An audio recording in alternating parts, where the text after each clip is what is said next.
What's good? It's Dynast. Wanted to shoot a video this morning. Before I get started on the topic, please go to www.dynastamir.com. Check out our indigenous African items, jewelry, accessories, and clothing. Go to searchforahuru.com. Please support, donate towards our documentary that we're shooting. And also go to amazon.com and search Dynast Amir, buy a children's book. I made them affordable. They're only $1. So check all that out after you watch this video. But before I get started, want to give a quick disclaimer. I, in no way, shape, form, or fashion, am I marginalizing or minimalizing the contribution of Ben Amin or Dr. Sebi, who just transitioned or passed away yesterday, I believe. You know, the details are still kind of shaky as far as how he passed away, but he passed away.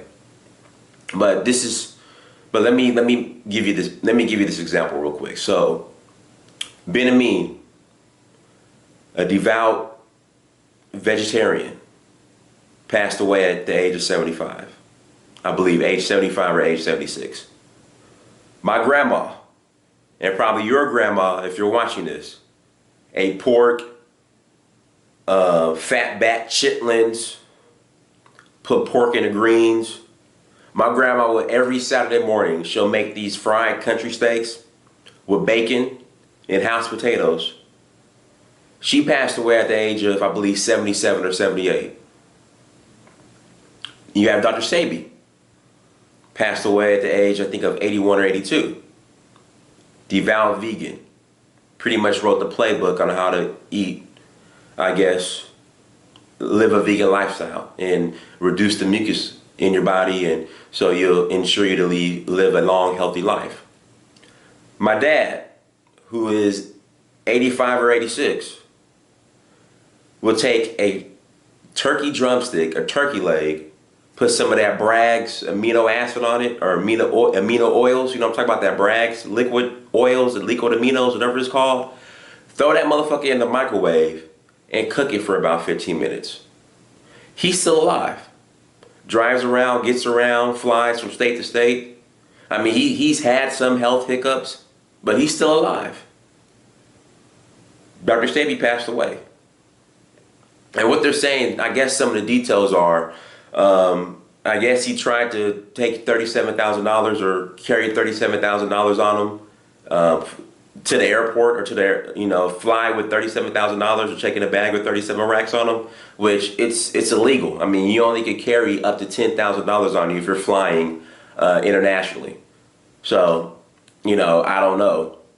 And if you're trying to transport that much money, take gold or silver with you, because anything that's not coined by a sovereign mint or by a country, it doesn't count as money. So you can take $37,000 worth of gold and silver with you, as long as there's no denomination on the actual gold or silver, as far as this is worth $5 or $10. You can take as much as you want, but you can't take more than $10,000 with you on your given self if you're traveling internationally. But I guess he got caught for that and, was sent to jail and passed away in jail. But the point I'm making is, why are non-vegans, non-vegetarians outliving these vegan and vegetarians? I'll give you another example. On a Sunday, or just any day during the week, I live in Atlanta. Go to a soul food restaurant. Busy Bees, The Beautiful, Chanterelles. Look at all the old people in there eating soul food, pork chops, and all this dead flesh, as vegans and vegetarians would say. And then go to a vegan restaurant and see how many old people you see in there. You don't see too many, because old vegans, the majority of them aren't outliving people who just eat, I guess, bad food or dead flesh, as they say. When I go into these vegan and vegetarian restaurants, all I see is young people, like young black people, or young white hippies. That's all I see. You might see, a sprinkle of older people in there, but all the old people are still eating, this, I guess, dead flesh or bad food. So you have to ask the question, why are people who eat dead flesh or blood, and you know how they try to, the scare tactics. Oh, you ate some chicken. That's a live being, or that's a live. That's a you're eating dead flesh of a live organism. Oh my God, I can't believe you did that. But the vegans and vegetarians are still dying young. Like it's not adding up. And then what kills me is what they use to substitute, I guess, the dead flesh with. Like Soul Vegetarian, for example, they use a lot of soy. Soy is bad for you. You're better off eating red meat than soy. But everything is soy based. And then they put so much sugar, even though it's, I guess, natural sugar or organic sugar. Sugar is still sugar. It's still bad for you. So again, vegans and vegetarians have to answer the question, why are people who eat, I guess, all this bad food outliving them? Like if you see all these old people that are living to 100 years old and 90 years old, like they're not a vegan or vegetarian. So, no one's answering the question how this is happening. This is my theory. Number one, I think vegans and vegetarians sometimes can be a little too extreme. And this is what I mean. Like, you see these women, like with all these body wraps and all this crap to try to lose weight, or they try to surgically remove fat. But if they just ate properly and worked out, they'll lose the weight naturally, but they try to find a shortcut. I think the same thing goes with vegans sometimes. Like, ask a vegan, like, when's the last time they worked out? Or how often do they work out? Ask a vegan, like, even ask, like, some of these vegans I see, like, they don't even bathe. Like, if you look at their locks, like the braids, it's dirty, it's matted. I don't know, like they're replacing just taking a shower and working out with being a vegan, which you can't do that. You still have to have an active lifestyle. Like any diet without an active lifestyle is done in vain. So my question is, if being a vegan is supposed to be this helpful, why are all the vegans dying young or still dying? And then you have to look at some of the claims these vegans make. Just the fantasy sometimes I hear when it comes to veganism. Oh brother, if you a vegan, see, you'll open your third eye and you'll have third eye ascension, brother, and you'll levitate, brother, and you'll be able to travel telepathically. Like, come on, stop. And then I'm still waiting for, like, Dr. Sebi. His claim was they have a cure for HIV/AIDS. Unless I missed the video or the memo, I'm still waiting for the testimony, somebody to come out on camera and say, I had HIV/AIDS and I was healed from following Dr. Sebi's diet. Like, where is this person that was cured of HIV/AIDS that was following Dr. Sebi's diet? Like, I'm still waiting for that person to come out. Where is this person? If you guys know this person, or if you have the video, just post it in the comment box, and I'll be the first to apologize. But I still have not seen it. Where is it? So I think vegans and vegetarians can be a little too excessive. In the same fashion, if you go to low-income neighborhoods and you see the amount of fast food on each corner from McDonald's, Burger King, Kentucky Fried Chicken, Church's Chicken, you see that and how that correlates with the amount of dialysis centers in the hood. Like if you go to low-income areas, just look at all the dialysis centers on the corners and look at all the fast food on the corners. There's a direct correlation with that. And what I'm saying is there's no balance. Like, you can't be too far vegan and then too far fast food. Like, me personally, I think there's no benefit in both. You have to be in the middle or in the center and be balanced. And I think the person that is the best example as far as having a balanced lifestyle when it comes to eating is Louis Farrakhan. How to Eat to Live. Like, it's okay to eat some meat. Like, it's all right, like, just to eat some. I'm not saying you have to eat meat at every meal every day, but it's okay. And then if you're substituting the meat with products and ingredients that are even worse, like soy, you're defeating the purpose of eating a healthy lifestyle. Like having a healthy lifestyle. Because soy is just as bad, probably worse than red meat and even pork. But you'll substitute that thinking you're eating healthier, but it's just worse. You're eating worse. It's not helping you out. And then also too, if you look at my avatar, the picture that I used for this video, I'm in Maasai country with the Maasai eating blood and goat's meat.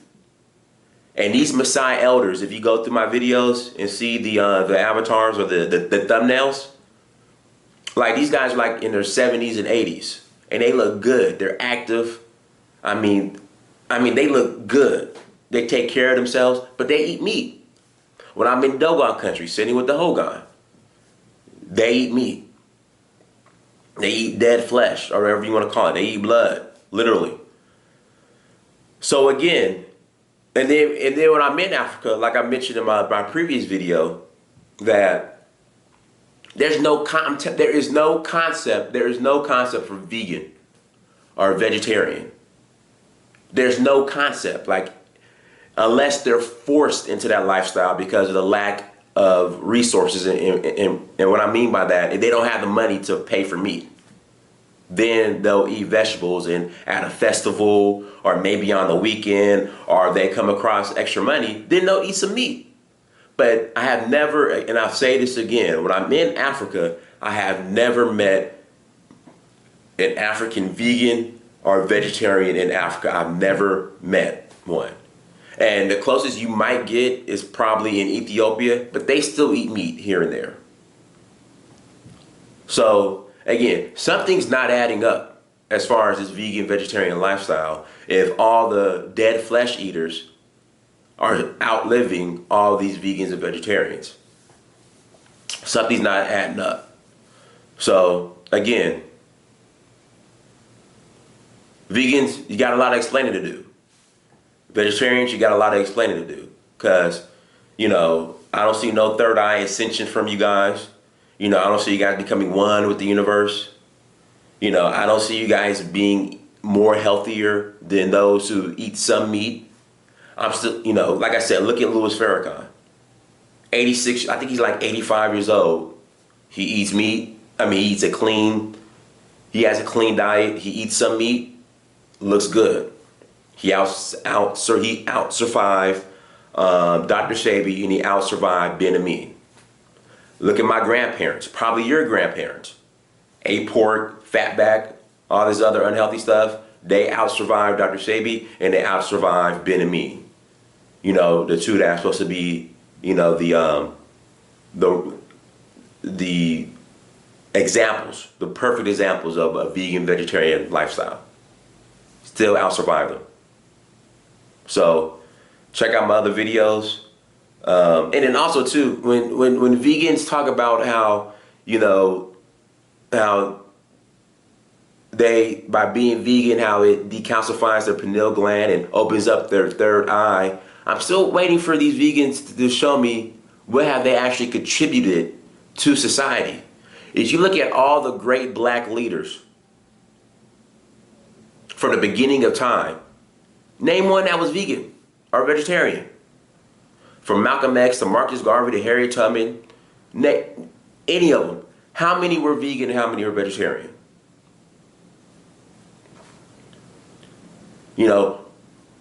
It's just, I think what needs to be done is vegans need to remove the fantasy from the diet. It's just too much fantasy and hoopla and folk tales. Basically, being vegan these days now is a religion. There's no facts that's backed with being vegan.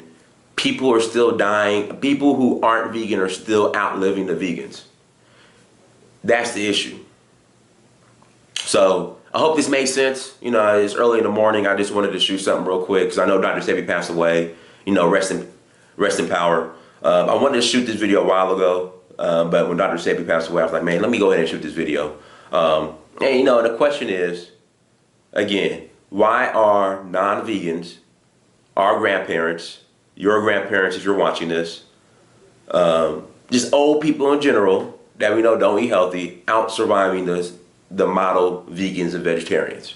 It's not adding up. Why when I go to Africa, there's no concept of being a vegan or vegetarian? Why would I'm in Africa with all the elders, the Maasai tribe, the Himba tribe, the Dogon tribe, none of them are vegan or vegetarian. They eat meat. Why is that? And I understand the toxic, the chemicals they put in our meat here in America. There's a way to avoid that. But to say that, if you want to live longer and a healthier lifestyle, you cannot eat meat at all, but then you substitute the meat with products that are worse than meat. And then when you add the fantasy to it, the third eye opening and all this Cosmo garbage, if you're vegan, like you're turning it into a cult, into a religion now. And again, if that's the case, why our greatest teachers, none of them are vegan? And I'm still waiting for some vegan or vegetarian, I guess, teachers to step up. That's my point. That's all I have to say this morning. Go to the sites I gave you earlier. Rest in power, Ben Amin and Dr. Sebi. But again, the non-vegans, the dead flesh eaters, for some reason, are surviving the vegans. I'm out.